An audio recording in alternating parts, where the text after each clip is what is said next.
बेहतरीन drama serial रहमत मतलब ये है कि रहमत वाकई में बहुत बड़ी तरह की बरस रही है इन लोगों पे घर पे। क्योंकि अब जाकर परिचय का रिश्ता जिस इंसान से होने वाला है ना, तो वाकई वो किसी नेमत या रहमत से कम नहीं है। क्योंकि अब जाकर उसकी माँ को इन सब बातों की समझ आ गई है और वो साफ साफ आलिम से कहती है कि आज तक मैंने आप लोगों की सुनी है, लेकिन अब परिचय के मामले में बिल्कुल भी बद एहतियाती नहीं करूंगी या बेहतियाती नहीं करूंगी। खैर जो भी हुआ, आप देखेंगे कि आगे से आलिम कहता है कि परिचय मेरी बेटी है और मेरी ही मर्जी चलेगी कि उसके साथ क्या करना है। लेकिन इस दफा जी आप देखेंगे कि जुबैदा बेगम तान के सीना खड़ी हो चुकी हैं और कहती हैं कि बारी बहुत नेक लड़का है, मैंने उससे कई दफ़ा मुलाकात की है। लेकिन ये बात परिचय को बिल्कुल भी परेशान कर रही है और वो साफ साफ कह देती है कि अरे भाई मैं आपको परेशान नहीं देख सकती, चाहे जो मर्जी हो जाए। बारी काफ़ी ज़्यादा परेशान हो चुका है और समझ नहीं पा रहा कि आखिर इन लोगों को कैसे हैंडल करे, क्योंकि ये लोग उसकी जान के दुश्मन बने हुए हैं। मतलब ये है कि अनाया अब बारी के पीछे हाथ धो के पड़ चुकी है और दूसरी तरफ अनाया जो है परिचय के पीछे हाथ धो के भी पड़ चुकी है। और इस चीज़ की शायद समझ नहीं आ पा रही है परिचय को कि वो उसके साथ क्या कुछ कर सकती है। लेकिन अब वो समझ चुकी है और जिद में आने वाली है बहुत जल्द अनकरीब और कहने वाली है कि नहीं भाई, चाहे जो मर्जी हो जाए अब उसको ये बात का फैसला करके ही रहना है। क्योंकि अब इस बात के अलावा और कोई चारा बाकी नहीं है। अब उसे जो करना है वही करना है और किसी से डरने की उसको कोई भी ज़रूरत नहीं है। इस चीज़ का अंदाज़ा पहले तो नहीं था उसको, लेकिन अब जाकर उसको हो चुका है।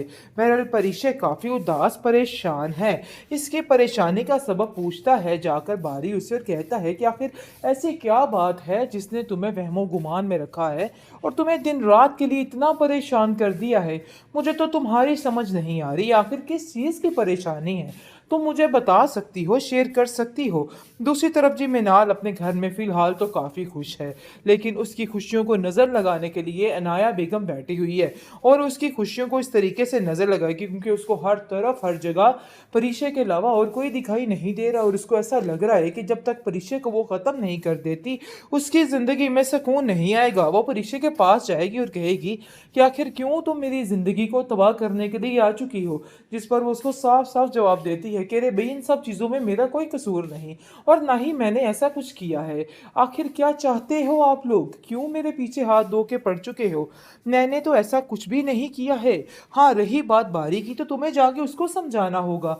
मेरे पीछे इस तरीके से हाथ पड़ने से कुछ भी नहीं होने वाला, तुम्हारे हाथ कुछ भी नहीं आने वाला, तुम बिल्कुल खाली हाथ रह जाओगी। लेकिन जी आप देखेंगे कि बहुत परेशान हो चुकी है परिचय की माँ परिचय के लिए और कहती है कि बेटा अब तुम्हें बहुत जल्द अपने लिए फैसला करना ही होगा, क्योंकि मुझे बड़े अच्छे तरीके से समझ आ गई है कि अब ये मामला क्या चल रहा है और ये सब चीज़ें होना बहुत ज़रूरी हो गया है।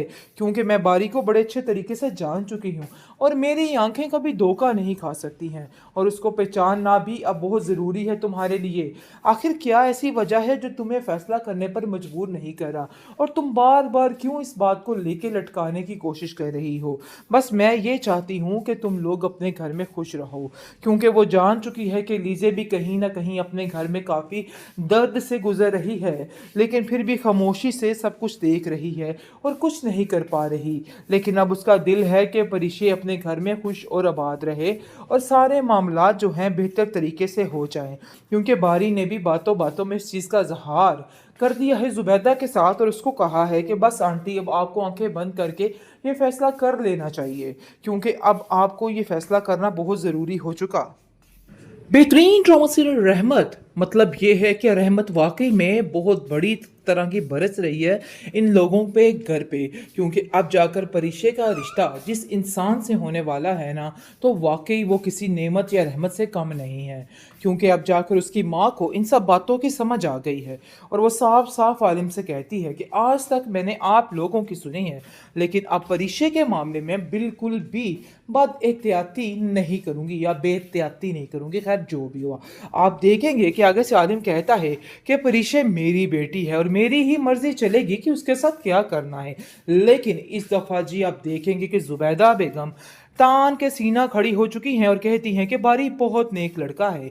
मैंने उससे कई दफ़ा मुलाकात की है, लेकिन ये बात परिशे को बिल्कुल भी परेशान कर रही है और वो साफ-साफ कह देती है कि अरे भई मैं आपको परेशान नहीं देख सकती, चाहे जो मर्ज़ी हो जाए। बारी काफ़ी ज़्यादा परेशान हो चुका है और समझ नहीं पा रहा कि आखिर इन लोगों को कैसे हैंडल करे, क्योंकि ये लोग उसकी जान के दुश्मन बने हुए हैं। मतलब ये है कि अनाया अब बारी के पीछे हाथ धो के पड़ चुकी है और दूसरी तरफ अनाया जो है परिशे के पीछे हाथ धो के भी पड़ चुकी है और इस चीज़ की शायद समझ नहीं आ पा रही है परिशे को कि वो उसके साथ क्या कुछ कर सकती है। लेकिन अब वो समझ चुकी है और ज़िद में आने वाली है बहुत जल्द अनकरीब और कहने वाली है कि नहीं भई, चाहे जो मर्ज़ी हो जाए, अब उसको ये बात का फ़ैसला करके ही रहना है, क्योंकि अब इस बात के अलावा और कोई चारा बाकी नहीं है। अब उसे जो करना है वही करना है और किसी से डरने की उसको कोई भी ज़रूरत नहीं है।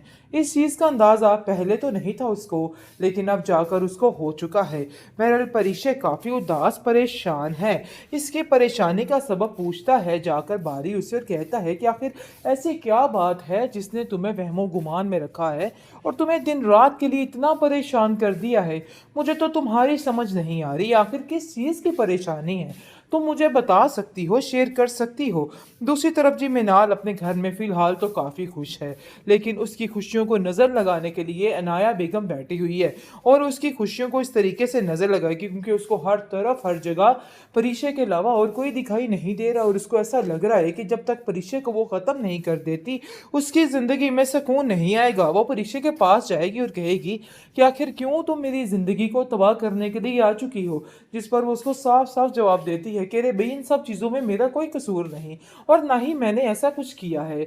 आखिर क्या चाहते हो आप लोग? क्यों मेरे पीछे हाथ धो के पड़ चुके हो? मैंने तो ऐसा कुछ भी नहीं किया है। हाँ, रही बात बारी की तो तुम्हें जाके उसको समझाना होगा।